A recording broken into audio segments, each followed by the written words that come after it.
a ti, pois sei que só tu podes me tocar. Tenho fome, mas o teu amor me suprirá. Eu espero por ti, sim, espero por ti, me rendo aos teus pés, me prostra a quem tu és. Jesus, meu coração vive por ti.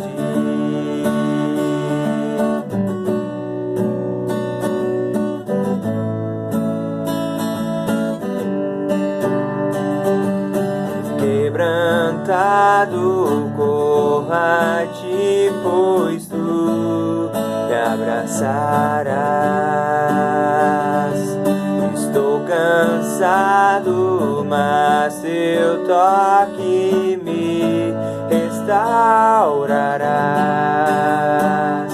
Eu espero por ti, sim, espero por ti, me rendo aos teus pés, me prostra a quem tu és. Jesus, meu coração vive por ti. Me rendo aos teus pés, me prostra a quem tu és. Jesus, meu coração vive por ti.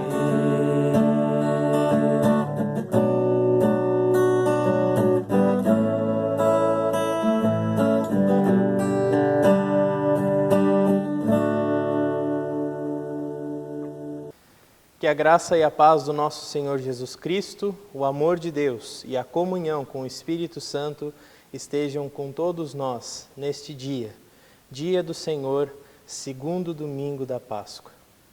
E eu quero saudá-los neste dia com a palavra do Salmo e que você possa, neste momento, fechar os teus olhos, curvar a sua cabeça e ouvir a palavra do Senhor, pois esta palavra também, junto com o louvor que nós escutaremos a seguir, possa nos preparar para a palavra de Deus nesse dia. Feche os teus olhos, curva a tua cabeça. Protege-me, ó Deus, porque em ti me refugio. Digo ao Senhor, tu és o meu Senhor. Além de ti não tenho outro bem. Quanto aos escolhidos que estão na terra, são os ilustres nos quais está todo o meu prazer. Os que escolhem outros deuses terão as dores multiplicadas. Não oferecerei seus sacrifícios de sangue, nem meus lábios pronunciarão seu nome. Senhor, tu és a minha porção, tu és a minha herança, a herança do meu cálice. És tu quem garante o meu destino. Meu quinhão caiu em lugares agradáveis. Sim, fiquei com uma bela herança. Bendigo o Senhor que me aconselha, pois até durante a noite meu coração me ensina. Sempre tenho o Senhor diante de mim. Não serei abalado, porque Ele está ao meu lado direito. Por isso, meu coração se alegra e meu espírito se regozija. Até mesmo o meu corpo habitará seguro. Pois não deixarás a minha vida no túmulo, nem permitirás que teu santo sofra deterioração. Tu me farás conhecer o caminho da vida. Na tua presença há plenitude de alegria. À tua direita há eterno prazer.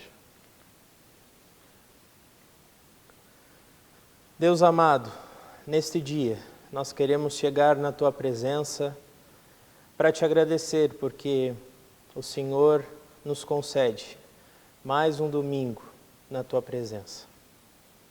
Obrigado, Deus, porque há uma semana nós lembramos o maior presente que o Senhor pôde nos ter dado. Obrigado, Deus, pela salvação por meio do Teu Filho. E obrigado, Pai, porque Tu está agora no meio de nós, cuidando de nós, nos guiando em meio a momentos tão incertos. Permite, ó Deus, que o Teu Espírito Santo se revele a nós nesta manhã, neste dia, e que Tu, ó Pai, fale ao nosso coração de maneira a qual nós não conseguimos dizer que não és Tu. Portanto, Pai, fala ao nosso coração, fala à nossa alma, aquieta-nos, Senhor. Prepara-nos para ouvir a Tua voz. Em nome de Jesus é que nós oramos. Amém.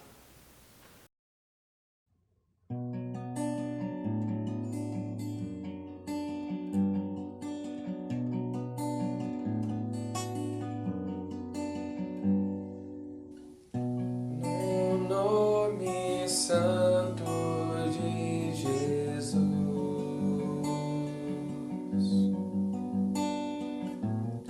cantamos nossa redenção.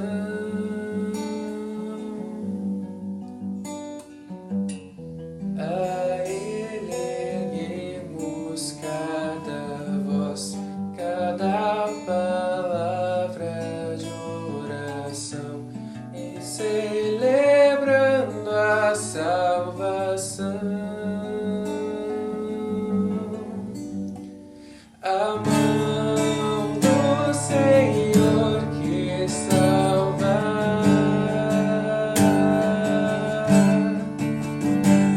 a voz do Senhor que fala,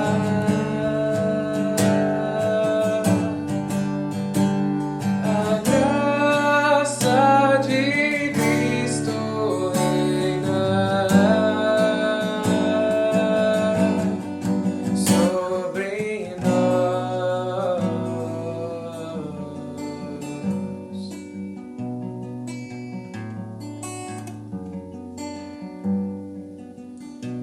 É Cristo quem nos faz viver.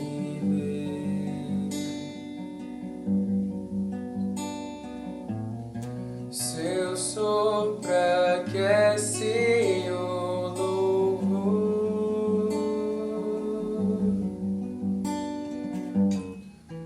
que entregamos aos Teus pés, clamando o nome do Senhor. A nossa alma canta,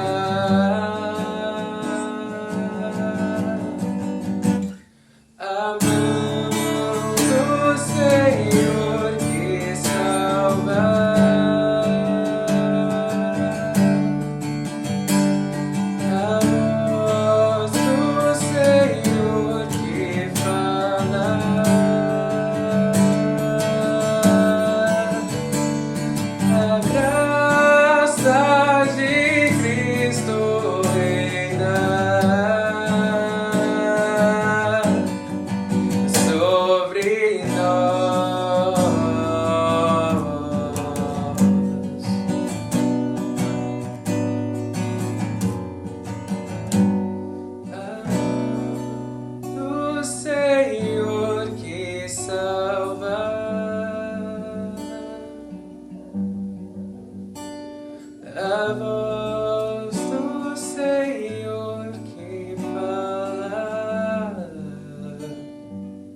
tema do culto de hoje é onde você deposita a sua esperança. Semana passada nós ouvimos e relembramos um momento importante da nossa história cristã. Nós lembramos que Jesus havia morrido, mas havia ressuscitado no domingo da Páscoa. E hoje, o segundo domingo da Páscoa, quer que nós possamos refletir um pouquinho mais sobre a esperança. Sendo que há uma semana atrás nós nos alegramos, não porque recebemos chocolate, e creio que este ano tenha sido um pouco mais escasso a cesta de ovos, mas nós estávamos felizes porque nós havíamos recebido o maior presente. E é tão bom ter a certeza de que nós estamos convictos deste presente. E o que nós fazemos? Agora, passado uma semana dessa lembrança que tivemos, eis que a palavra de Deus nos faz esse questionamento. Onde você deposita a sua esperança? E assim nós podemos pensar e enumerar vários tipos de coisas das quais nós muitas vezes depositamos a nossa esperança e nós nem imaginamos. Nós achamos que é uma coisa tão pequena, que é uma coisa tão irrisória, que nós não compreendemos o quão isso nos afasta do nosso Deus. Aquele ao qual há uma semana atrás, mesmo adaptando todas as nossas tradições, nós sim relembramos aquilo que foi feito na cruz. E eu queria trazer aqui para que nós pudéssemos refletir algumas pequenas coisas das quais nós depositamos a nossa esperança. Os vícios, as idolatrias, elas estão aí. E muitas vezes nós fazemos justamente o depósito da nossa esperança nestas coisas. As drogas, tanto lícitas quanto ilícitas, muitas vezes é o motivo da nossa esperança. Nós pensamos que se nós tomarmos uma coisinha e fizermos um esquenta em algumas festas, nós vamos ficar felizes. Nós pensamos às vezes que as drogas, a qual também são ilícitas, fazem com que a nossa adrenalina suba, principalmente porque é proibido. E aí nós nos deparamos com uma felicidade que dura um dia, 2 dias. E aí nós pensamos que havíamos tomado a melhor decisão da nossa vida, em depositar a nossa esperança de alegria, de felicidade nestas coisas. E aí depois que passa todo aquele sentimento que essas drogas nos trazem, nós percebemos que estamos no fundo do poço ou indo para lá. Assim também as loterias, em que às vezes a gente pensa, eu só vou fazer uma apostinha, nada demais. E muitas pessoas, quando vão até a loteria fazer uma aposta, elas dizem, eu vou fazer uma fezinha. Notem que quando nós fazemos uma fezinha, seja para a loteria, seja para uma benzedura, seja para qualquer outra coisa, nós estamos tirando a nossa fé, a nossa esperança que deveríamos depositar em Deus e colocando em outro lugar. E só um exemplo em relação à loteria, com R$ 1,26 por dia, você ajuda o Médicos Sem Fronteiras, que é uma organização a nível mundial. Com R$ 1,26 por dia, você ajuda ao Médicos Sem Fronteiras fazer 29 refeições para tratar a desnutrição na África, por exemplo.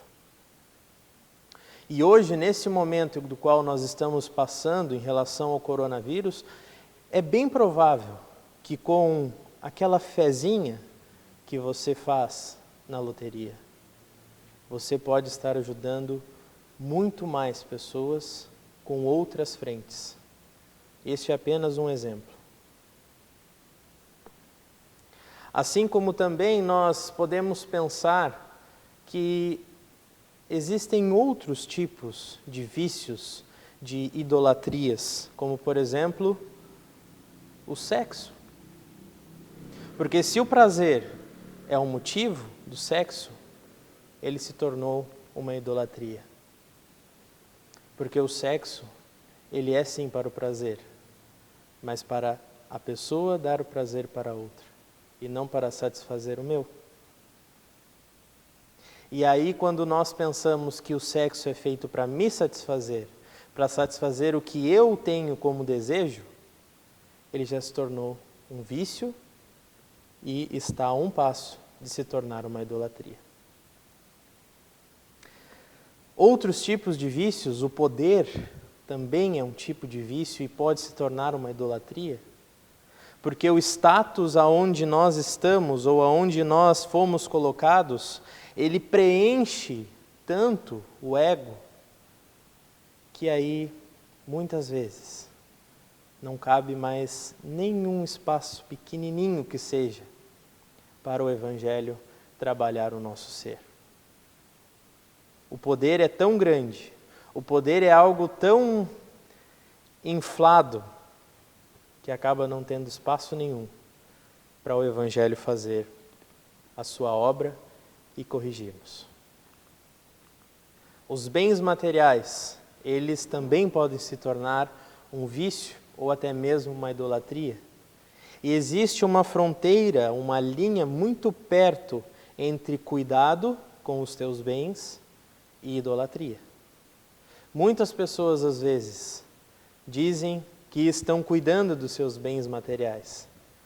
Mas se houver um arranhãozinho que seja naquele seu bem material, o mundo cai ao ponto de a pessoa talvez até dizer que vai morrer, que não tem mais esperança na vida, porque todo o cuidado que ela havia feito, todo o cuidado que ela tinha foi em vão. Mas na verdade, não era um cuidado. Aquilo que ela estava cuidando com tanto zelo e com tanto esmero, na verdade, era o seu ídolo e não mais o seu bem material. E a família? A família, ela é uma instituição de Deus. Mas quando nós tornamos a família algo muito mais importante que Deus, se torna uma idolatria. Tudo aquilo que nós colocamos no lugar que Deus deveria ocupar, se torna idolatria. E a família é um dos casos. Assim como às vezes as pessoas querem transparecer uma família correta, uma família feliz, e ao mesmo tempo é uma família que não se entende, que acaba brigando muitas vezes e não sabe como agir. Isso acontece porque muitas vezes, sem perceber, nós tiramos Deus do seu lugar e colocamos outro. A família é um exemplo. O marido é um exemplo. A esposa é um exemplo. Os filhos é um exemplo. Todas as expectativas que só Deus consegue suprir e você coloca outra coisa no lugar, você vai se frustrar. E assim, eu gostaria que nós pudéssemos pensar que diante de todos esses vícios e idolatrias, o que fazer? É preciso ter coragem para romper com todas estas coisas. Porque se nós não rompermos, nós vamos seguir fazendo sempre as mesmas coisas. Diante desse momento que nós estamos enfrentando, é bem provável que tenha surgido algumas situações até aqui. Nós estamos praticamente há um mês neste regime de quarentena. E o que nós estamos fazendo? Quantas vezes nós estamos tirando tempo para falar com Deus e para melhorar o nosso relacionamento com Ele? Se nós estamos fazendo isso quase que nenhuma vez, é bem provável que você tenha substituído o lugar de Deus na tua vida por outra coisa. E você agora precisa fazer essa reflexão, porque é preciso coragem para romper com isso. E eu queria trazer o texto deste dia que traz um personagem que passou por algumas dessas situações, mas ele poderia ter cedido a ídolos, ele poderia ter cedido a vícios, mas ele não o fez. Ele seguiu no seu relacionamento com Deus. E o texto é o de Mateus, capítulo 1, versículos 18 a 25. Evangelho de Mateus, capítulo 1, versículos 18 a 25, que diz o seguinte: Foi assim o nascimento de Jesus Cristo. Maria, sua mãe, estava prometida em casamento a José, mas antes que se unissem, achou-se grávida pelo Espírito Santo. Por ser José, seu marido, um homem justo, e não querendo expô-la à desonra pública, pretendia anular o casamento secretamente.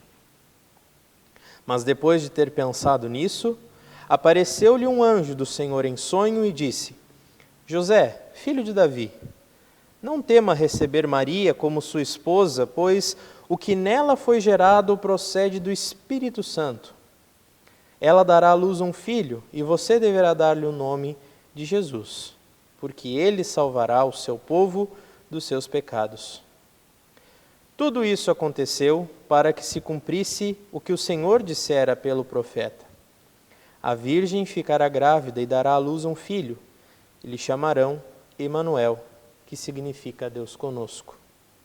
Ao acordar, José fez o que o anjo do Senhor lhe tinha ordenado e recebeu Maria como sua esposa.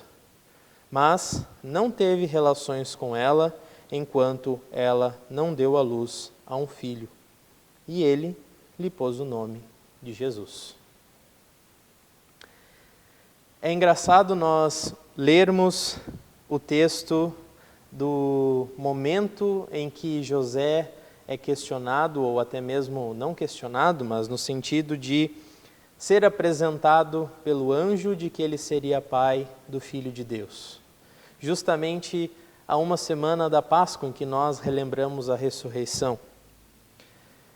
É interessante nós lembrarmos isso porque é bom nós pensarmos que Jesus, ele não é um teatro. Jesus não foi um super-herói. Jesus também não foi um mero profeta. Ele é o Filho de Deus, que morreu e ressuscitou. E aqui está a prova disso. Ele foi gerado pelo Espírito Santo, porque ele era, de fato, o Filho de Deus. E o personagem que vai nos ajudar nas reflexões a respeito de onde nós depositamos a nossa esperança é justamente José. José, ele precisou romper com algumas coisas. Lembram que antes do texto bíblico eu falei que é necessário nós rompermos com algumas coisas para que nós tenhamos de fato relacionamento com Deus? José teve que fazer isso. José teve que romper com algumas coisas para que ele pudesse, de fato, entender que o anjo do Senhor estava falando a ele. Não era uma aparição, uma visão, era o anjo do Senhor. E assim ele conseguiu compreender o que de fato estava acontecendo ali. José teve que romper com falatórios, com a fama de ter sido traído. Ele falou aqui no Evangelho de Mateus que ele queria até mesmo cancelar o seu casamento com a Maria, porque ela havia o traído. E ele queria fazer isso de forma secreta, porque ele não queria expor a Maria nessa situação. Mas, quando o anjo do Senhor disse que ele era gerado pelo Espírito Santo e que a Maria não havia o traído de fato, ele rompeu com todos os pensamentos que ele tinha ou que ele estava tendo a respeito da traição e resolveu crer na palavra do Senhor. Ele rompeu com um pensamento de que ele iria ser achacado, que as pessoas iriam falar dele. É bem provável que as pessoas continuaram falando, porque o anjo apareceu para José, não para uma população. Mas ele não se importou com isso, porque ele creu na palavra de Deus.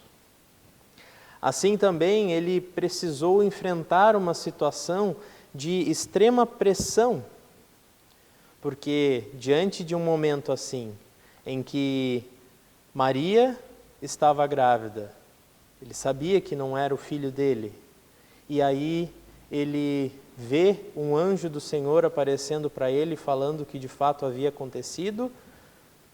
Era uma situação de pressão e que ele precisava tomar decisões, mesmo sendo pressionado.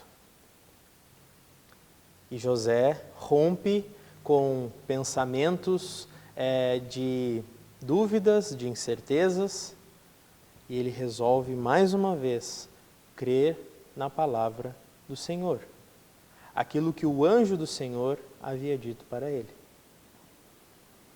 E ainda José precisou romper com outra coisa, que era um testemunho, era uma forma muito bonita da época de demonstrar o amor do pai pelo filho. Porque nesta época, na sociedade hebraica, era uma questão de honra o pai escolher o nome do filho. E José não pôde escolher isso, porque o anjo havia aparecido para ele e disse: você dará o nome de Jesus, porque ele salvará o seu povo dos seus pecados. Nem isso José pôde fazer, escolher o nome do seu filho, pois quem havia escolhido o nome era Deus. E José rompe com essa tradição, com esse testemunho, com este carinho que ele ainda poderia demonstrar a seu filho. E aí, o mais interessante é que ele não fica nervoso, ele não fica irritado, ele não questiona Deus. Ele simplesmente aceita a palavra de Deus. E José, ele era conhecido como carpinteiro, né? A ocupação de José era carpintaria. Mas ele era famoso, ou ele é reconhecidamente famoso por sua obediência nas instruções de Deus. Só isso. Ele não fez grandes coisas. Não existe um relato maior da vida de José. Não existe um relato dizendo o que José ensinou para Jesus. Mas este relato ensina algo muito importante sobre a vida de José: a obediência a Deus. Ele rompeu com todas as outras coisas. Rompeu com falatórios, rompeu com a situação de pressão que ele estava vivendo, ele rompeu com o fato de ele não poder dar o nome para o seu filho, porque ele ouviu a palavra de Deus e ficou com ela. E com isso, José tem benefícios a respeito disso. Porque confiar e ser obediente a Deus é um benefício que Deus nos concede. Em outras palavras, depositar a esperança somente em Deus é um benefício muito grande que José escolheu. José resolveu fazer esta escolha. Ele poderia depositar a sua esperança em cancelar o casamento e ser assim amigável, não espalhar, fazer secretamente. Ele poderia depositar a sua esperança nas pessoas que iriam falar, que iriam duvidar se realmente ele era pai daquela criança. Ele poderia também depositar a sua esperança no fato de ele querer dar o nome do filho. Mas ele não faz isso. Ele resolve ficar e depositar a sua esperança em Deus. José se preocupava com o relacionamento dele com Deus e não do que as pessoas estavam falando dele. Ele não estava preocupado com o que os outros iriam dizer. Ele estava preocupado com ele e Deus. E diante deste tempo que nós estamos passando, a pergunta é: você está preocupado em se relacionar com Deus? Ou você está se preocupado com quem está fazendo ou deixando de fazer algo? Você está preocupado em se relacionar com Deus? Ou você está preocupado em quem vai dizer quando que pode trabalhar, quando que pode fazer isso, quando que o isolamento vai acabar, quanto tempo ainda nós teremos de isolamento? Lembrem que quando nós nos ocupamos com outras coisas, mais do que nos ocupamos com Deus, a tendência é que nós nos afastemos de Deus. Se nós estamos nos alimentando mais com notícias via jornais, via televisão, via WhatsApp, nós estamos depositando a nossa esperança em outra coisa. Em outra coisa, menos Deus. Você não pode fazer, nesse tempo de isolamento, o seu celular, a sua TV ou rádio do seu companheiro. Você não pode fazer isso. Por quê? Porque quando você voltar à vida normal, e Deus vai estar cuidando disso, e tomara que seja em breve, é bem provável que você vá ter problemas de relacionamento com as pessoas. Vai chegar um momento em que sua mente vai dizer para você que tá bom ficar aqui em casa. Eu não preciso sair, eu não preciso fazer mais nada. E também é por isso que nós, aqui neste culto, estamos ocultando algumas questões do nosso culto normal. Porque esse é o grande perigo do culto online. É tão cômodo, é tão simples eu ficar em casa, que eu não preciso ir na igreja. Mas nós estamos ocultando algumas coisas justamente para que nós, quando pudermos nos encontrar fisicamente novamente, nós possamos matar a saudade destes outros elementos que nós hoje, neste formato de culto online, não estamos fazendo. Porque esse é o grande perigo. Nós substituirmos Deus por outra coisa. Substituirmos aquilo que Deus pede para nós fazermos por outra coisa.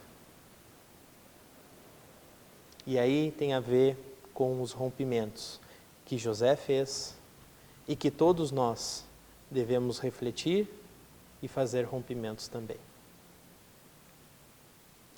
Quanto você está se relacionando com Deus neste momento de quarentena? O quanto você está colocando a sua vida nas mãos de Deus neste momento? E uma frase que me impacta muito, principalmente é uma frase propícia para este tempo que nós vivemos, é uma frase do pastor Timothy Keller no livro Deuses Falsos, que ele diz o seguinte: se Deus eliminasse todas as coisas, todas as fontes do mal no mundo, nós não estaríamos mais aqui, pois o mal está dentro de nós. E com isso eu não estou dizendo que o coronavírus é o mal e ele entra em nós e aí nós temos o mal dentro de nós. Não. O mal está dentro de nós porque o mal está dentro do nosso coração. E quem pode quebrar isso, quem pode tirar isso de nós, é só Jesus. Só Jesus consegue fazer essa limpeza por dentro de nós. E enquanto nós relutarmos com isso, enquanto nós acharmos que nós precisamos achar o culpado em relação a isso que nós passamos agora, que nós precisamos descobrir quem está certo e quem está errado diante desta situação, diante dos procedimentos que nós temos que fazer, enquanto nós estivermos nesta corrida, nós vamos alimentar o mal dentro de nós.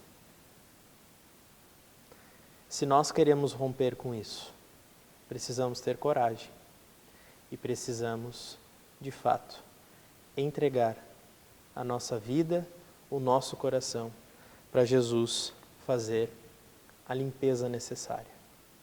Nós não vamos conseguir fazer.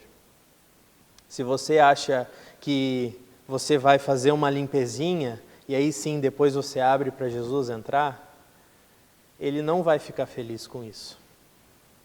Porque o papel de Jesus é justamente fazer a limpeza.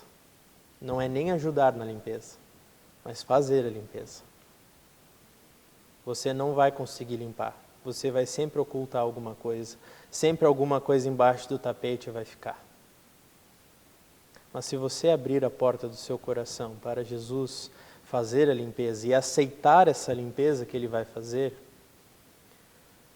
aí com certeza nós vamos fazer como José e ser reconhecidos também como José, obedientes a Deus. Ponto. Mais nada. E é isso que importa. A fonte do mal somos nós. E enquanto tiver ser humanos aqui na Terra, nós vamos ter que conviver com isso. E a palavra de Deus precisa continuar sendo pregada, para que nós possamos combater este mal por meio de Jesus, não por nossas forças, mas quem vai fazer a obra é Jesus Cristo. E assim, eu quero deixar aqui um link embaixo deste vídeo com um vídeo pequeno para seguirmos a reflexão. Que você possa agora, nesse momento, clicar lá, ver esse vídeo e voltar para cá. E aí nós seguimos a nossa reflexão aqui no culto. Nós não podemos reproduzir este vídeo por questões autorais. e aí nós não podemos fazer desta maneira. Mas clica no link aqui embaixo, vá lá ver este culto e volte para terminarmos a nossa reflexão. Cada um de nós somos uma máquina complexa, cheia de detalhes, que precisa de um carregador constante. Assim como nós vimos no vídeo. A busca por nos recarregarmos, ela pode ser constante. Mas se nós não estivermos carregados naquele que dá a vida, não adianta. Nós podemos, de fato, ter uma família, nós podemos fazer muitas coisas, porque nós estamos vivendo sob a graça do Evangelho, não sob a pena da lei. Mas se nós nos desplugarmos daquele que dá a vida e começarmos a tentar plugar outras coisas, a nossa bateria se esvai muito mais rápido e nós acabamos morrendo. Esse carregador constante, esta pessoa que vai nos dar a vida eterna, é Jesus. Mais ninguém. E que você possa refletir a respeito disso. No sentido de que onde nós iremos depositar a nossa esperança, bom, isso é com você. Mas a palavra de Deus, Deus está falando contigo neste dia e dizendo que o melhor lugar para depositar a nossa esperança é em Jesus. Reflita sobre isso e que você, junto com Deus, possa meditar nessa palavra. Deus te abençoe. Amém.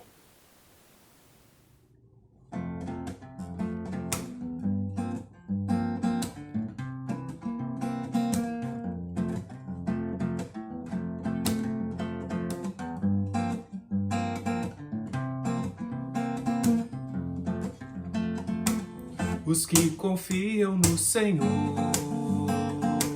são como os montes de Sião. Os que confiam no Senhor são como os montes de Sião. Firmes para sempre permanecem, firmes para sempre no Senhor, firmes para sempre no Evangelho, firmes para sempre no amor. Os que confiam no Senhor, os que confiam no Senhor, os que esperam no Senhor, suas forças hão de renovar. Os que esperam no Senhor, suas forças hão de renovar. Sobem como águias para os montes, correm mesmo sem se fatigar, engajados pelo Evangelho, querem suas vidas ofertar. Os que esperam no Senhor, os que esperam no Senhor, os que confiam no Senhor, são como montes de Sião. Os que confiam no Senhor são como os montes de Sião. Firmes para sempre permanecem, firmes para sempre no Senhor, firmes para sempre no Evangelho, firmes para sempre no amor. Os que confiam no Senhor, os que confiam no Senhor, os que esperam no Senhor, suas forças hão de renovar. Os que esperam no Senhor, suas forças hão de renovar. sobem como águias para os montes, correm mesmo sem se fatigar, engajados pelo Evangelho, querem suas vidas ofertar. Os que esperam no Senhor, os que esperam no Senhor,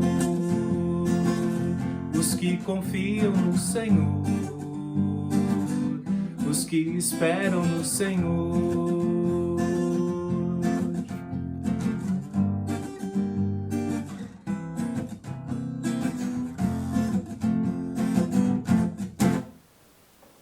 Nós queremos encerrar este culto colocando a nossa vida nas mãos de Deus e assim também elevando os nossos pensamentos, a nossa mente, o nosso coração a Deus por meio da oração. Vamos orar? Querido e amado Deus, nós queremos te agradecer por este culto. Te agradecer, Senhor, porque Tu vem até nós e fala ao nosso coração. Obrigado porque nós temos meios para isso, mesmo diante de uma situação de isolamento. Nós queremos, Pai, colocar nas Tuas mãos as pessoas que estão sofrendo neste momento. Pessoas que estão ansiosas, pessoas que estão cansadas, pessoas que estão desenvolvendo depressão, que estão desenvolvendo toque.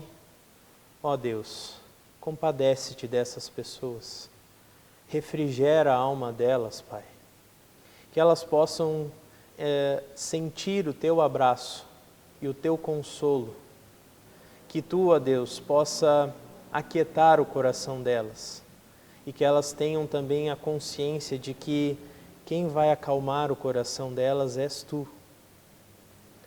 Que assim, Pai, Tu siga cuidando de nós, cuidando da Tua igreja, cuidando das pessoas que Te amam e que o Senhor também nos auxilie na tarefa de refletir sobre aonde estamos depositando a nossa esperança. Pai, cuida de nós, cuida daquilo que nós estamos fazendo, deixando de fazer, ou até mesmo fazendo sem perceber. Ajuda-nos, ó Pai, a compreender que precisamos muito mais de Ti.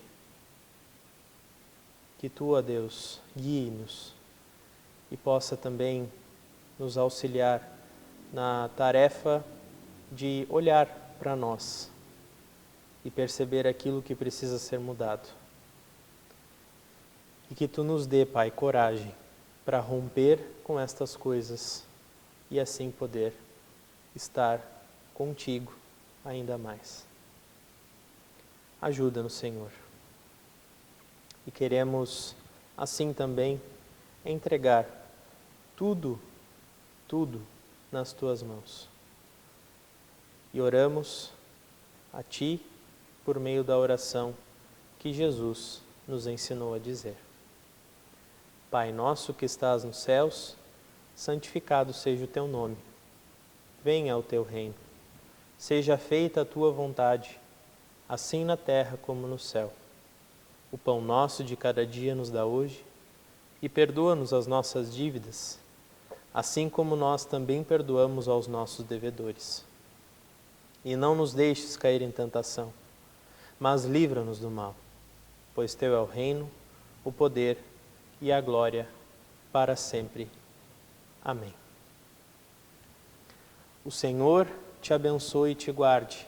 O Senhor faça resplandecer sobre ti o teu rosto e tenha misericórdia de ti.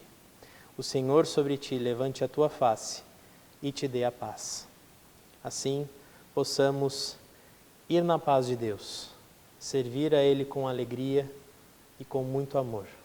E que nós tenhamos um abençoado domingo e uma abençoada semana na paz de Jesus. Bom domingo, boa semana.